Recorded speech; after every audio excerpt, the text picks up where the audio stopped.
call Scotch Parivar, your family to me. And I've known you for years. And I have been endorsed as the most blunt-speaking person by none other than Mr. Arun Jaitley. So pardon the way I talk, but that's me. You know, when Rishi Sunak rises in the British Parliament to present the budget, he's allowed to have a gin and tonic to fortify himself. I have learned, the best practice in the world, and I fortified myself with one old monk, just one, and Diet Coke. And since, I have published 18 books, I would like to talk to you about, through the prism of my books, because I'm sure you read none of them. I had written a book called The Untold Story of Indian Reform, 1991 to 2016. So it was on 3rd of December, 1989, when Mr. VP Singh, Prime Minister of India, rose in the Parliament and said, our coffers are empty. Cut to December 1991, VP Singh is no longer there, Chandrasekhar is the Prime Minister, and he sends Dr. C. Rangarajan, then Deputy Governor RBI, with the Chief Economic Advisor to the Finance Minister Yashwant Sinha, Mr. Deepak Nayyar, to IMF to work out a bailout deal for India. And while they're sitting there and negotiating, the Chandrasekhar government falls. And IMF asks them, which government do you represent? And Dr. Rangarajan tells them, you don't worry about that, we will take care of it, you talk about the deal. And the deal did come through. So if India is still here and today, it's thanks to the economists. These are most, underappreciated community of people in India. And, you should say that, you should listen to all economists, but do what you want to do. I don't think that's true.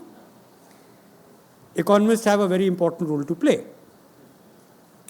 So reforms were unleashed because of this balance of payment crisis, and we are all here. And that beautiful story, what Montague did, what Chidambaram did, what Dr. Manmohan Singh did, what P.V. Narasimha Rao did, is captured in that book.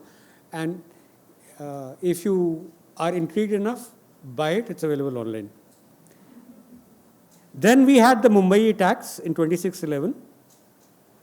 So after the reforms till 2611 was some of the highest growth years of India. And then we had 2611. And we had to move Mr. P. Chidambaram to Ministry of Home Affairs instead of Ministry of Finance.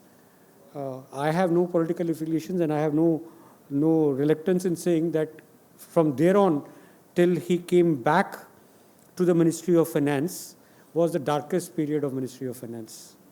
We possibly had the most underperforming finance minister ever in Mr. Pranab Mukherjee.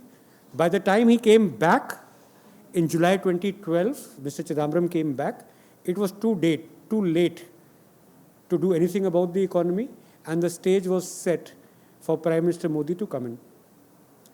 They knew that economy was their bad point. So at that time, Congress was attacking the economic credentials of candidate Modi, who had not even been declared candidate then. It was September of 2013 when Mr. Modi called me. I remember it was Gandhinagar, Mahatma Mandir. And he said that, all these Congress fellows and Chidambaram specifically saying that my knowledge of economics can fit behind a postage stamp. What do you think about it? And I said, Mr. Modi, I think your knowledge is about the same, only the approach is different. He's more economics driven and you are more governance driven. And there and then I decided to write a book called Modinomics on his request. And the theme of Modinomics was inclusive economics and inclusive governance.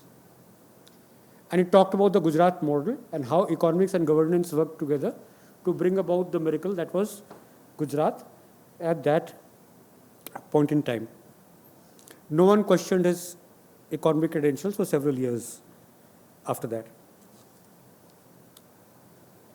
After he took over, in the Modinomics series, in the quick succession, I did 2 more books.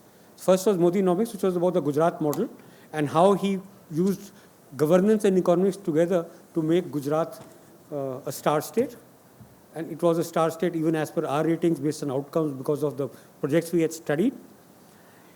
In August, on 15th of August 2014, when there was a panel discussion on one of the TV channels and I was invited and they're discussing what will the Prime Minister wear, I said, forget what he's going to wear. I think he's going to be targeting poverty. And on 15th August 2014, he talked about the Jan Dhan Yojana and he launched it.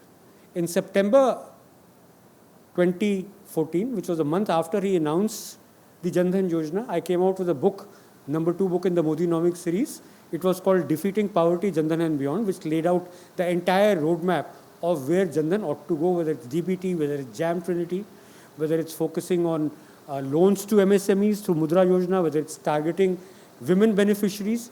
All these factors are actually documented and recorded then, much ahead of them happening, and that's the roadmap that the Modi government followed.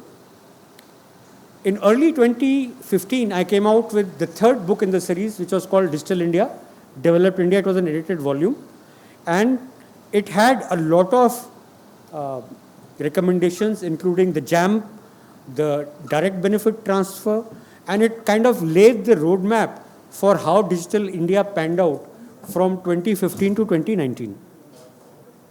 One innocuous recommendation in that book, so while a lot of recommendations did good, one innocuous recommendation in that book was that we should extinguish currency and move towards the digital rupee.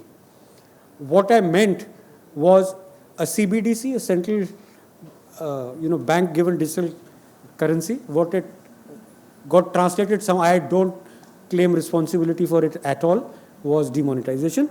I had nothing to do with it. But the silver lining moment of all of this was the UPI movement. And I still hold that the bigger mistake than demonetization was remonetization. Having bitten the bullet, we should have just stayed on the task. Just the velocity of money would have pumped up GDP several percentage points. Then in early 2019, I had the audacity to write a book called India 2030, again an edited volume where we talked about this $10 trillion economy dream by 2030. This was, I think, in December of, it was January of 2019 I did it.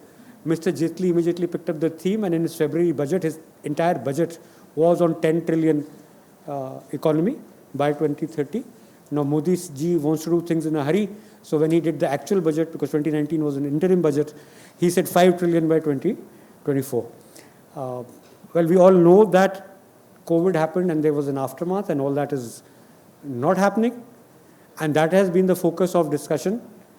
With the India Economic Forum, we've returned a lot of recommendations which we'll be sharing with you shortly. But essentially, India Economic Forum this time has focused on how do we get back to a situation where very scarce investments, because one thing is very clear with the last budget, that government is looking at the savior, infrastructure as the savior of last resort. We've had India Economic Forum, a lot of economists agree with it, that that's the right strategy. There are many who do not agree with it and say we should look at health, education, human capital kind of issues, because that is going to give us better. So while that debate rages on, the fact that we are going to be focusing on infrastructure and huge investments are going to get into it is the focus of my next research. And there is this beast called incremental capital to output ratio. We have to keep a hawk's eye on it. So when I come back and talk to you in the second part of this conference, I'll talk about where are we on Gati Shakti and infrastructure. With that, I invite Kulmeet Bawa, President, CEOs Association of Inclusive India. And he is the moving force behind whatever we do. He essentially also pays for the lunch, but he's a thinker in his own right, and he talks about sustainability, climate change, economy, a lot of things which are outside the box for SAP. So Kulmeet.